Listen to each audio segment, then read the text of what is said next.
જય હિન્દ દોસ્તો, હું છું આપનો દોસ્ત લોક સાહિત્યકાર આઝાદ. આ તમે જોઈ રહ્યા છો ને શ્રી જીવા ખાચરનો દરબારગઢ. દોસ્તો, સાળંગપુરની ધરતીની માલિપા કષ્ટભંજન દાદો બિરાજમાન છે. તમે જ્યારે પણ દર્શન કરવાને માટે આવો ત્યારે પ્રસાદીનો ચોરો છે, તેમજ આ જીવા ખાચર બાપુનો જે દરબારગઢ છે એને જોવાને માટે પણ તમે અચૂક ને અચૂક આવજો. અરે દર્શન કરવાને માટે આવજો દોસ્તો. હા, આ તમે જોઈ શકો છો આખો દરબારગઢ, અને હું તમને વ્યવસ્થિત રીતે દર્શન પણ કરાવીશ, અને શું છે આનું અનેરું મહાત્મ્ય એ પણ હું તમને જણાવીશ. અહીંયા મોટા બોર્ડની માલિપા લખ્યું છે પ્રસાદીનો શ્રી જીવા ખાચરનો દરબારગઢ.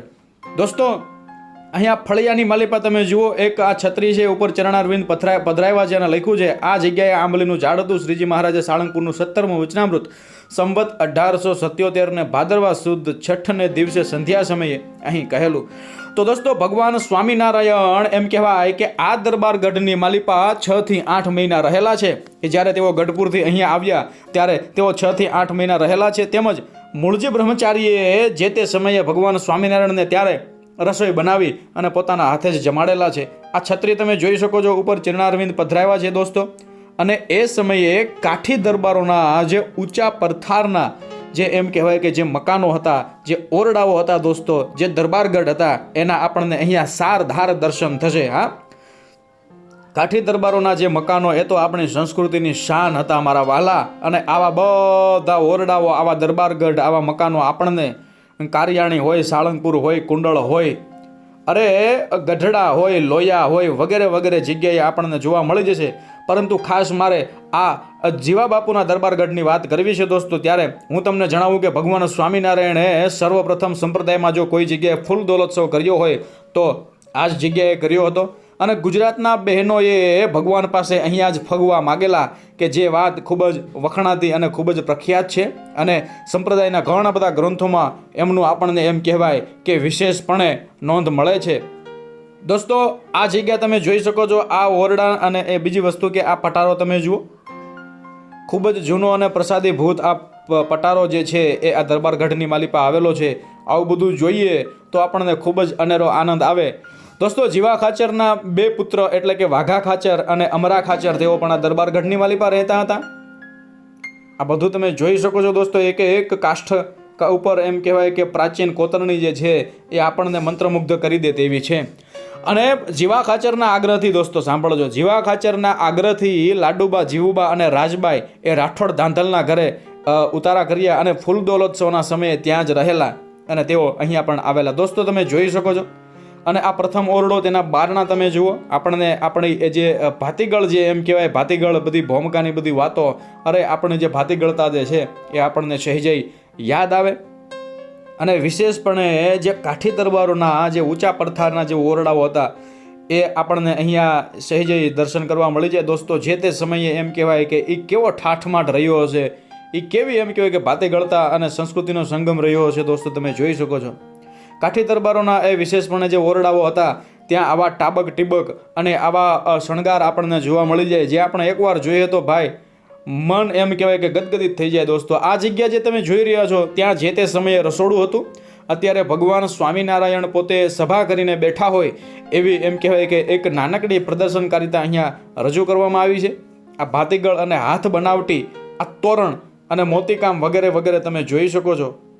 આહા, વાહ ભાઈ વાહ. દોસ્તો, સાળંગપુરની ધરતીની માલિપા ભગવાન સ્વામિનારાયણ જ્યારે પણ આવતા ત્યારે અહીંયા રોકાતા. અને આ એક પ્રાચીન શિલ્પ છે, મતલબ અતિ જૂનું અને પ્રસાદીનું શિલ્પ હોય એવું આપણે કહી શકીએ. તમે જોઈ શકો છો અહીંયા છે, મારા ખ્યાલથી ગણેશજી છે, હું ખોટો ના પડતો હોઉં તો. ફલ્ગુ, ધોળા અને ઉતાવળી એ નદીનો સંગમ છે સાળંગપુરની ધરતીની માલિપા, એવો ત્રિવેણી સંગમ છે. અને ભગવાન સ્વામિનારાયણે એકવાર સવારના પહોરમાં એમ કહેવાય કે સ્નાન માટે ગયા ત્યારે એ નદીઓના એમ કહેવાય કે કાંઠે જેમ કહેવાય કે ઋષિ પંચમીના વ્રતનો મહિમા કહ્યો હતો, જે સંપ્રદાયમાં સર્વપ્રથમવાર ત્યાં કહ્યો હતો. તમે જોઈ શકો છો દોસ્તો. વાહ ભાઈ વાહ. એક થાંભલાને તમે જુઓ, એક થાંભલીને તમે જુઓ, એક બારીને તમે જુઓ ભાઈ.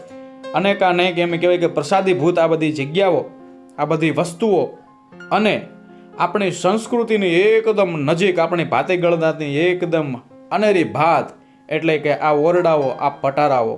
વાહ ભાઈ વાહ. જીવા બાપુનો દરબારગઢ જે છે એ ખરેખર આપણને ઘણા બધા જૂના પુરાણા સમયની જાહો જલાલીની યાદ આપે.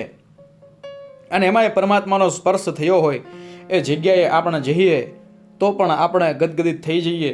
આ જગ્યાએ આવવું એ આપણા જીવતરનો લહાવો છે દોસ્તો. આ તમે જોઈ શકો છો ઓસરી. આહા વાહ ભાઈ વાહ. થાંભલીઓ ઉપર કંડારવામાં આવેલી આ ડિઝાઇન તમે જુઓ દોસ્તો, આ કોતરણી તમે જુઓ. આવા આપણે ચિત્ર દોરવા હોય તો તકલીફ પડે, અને અહીંયા તો સીણી અને હથોડાથી લઈ અને જે તે એમ કહેવાય કે સમયનું અહીંયા કામ થયું છે મારા વાલા. વાહ ભાઈ વાહ. દૂર દૂરથી લોકો અહીં દર્શન કરવા માટે આવે છે દોસ્તો. સાળંગપુર તમે જ્યારે પણ કષ્ટભંજન દાદાના દર્શન કરવા માટે આવો ત્યારે જીવા બાપુ ખાચરનો આજે દરબારગઢ જે છે એ પ્રસાદીનો છે. અહીંયા તમે અચૂક આવજો. અહીંયા ભગવાન સ્વામિનારાયણ બિરાજમાન છે. અહીંયા પણ તમે દર્શન કરવા માટે આવજો.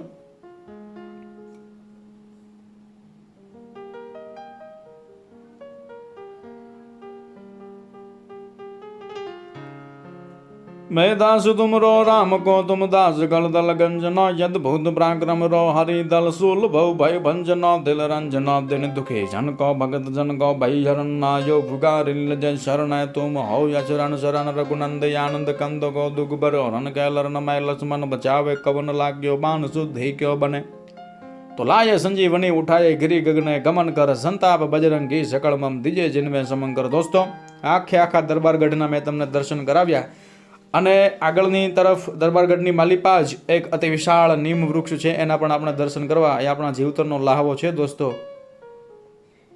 વાહ ભાઈ વાહ.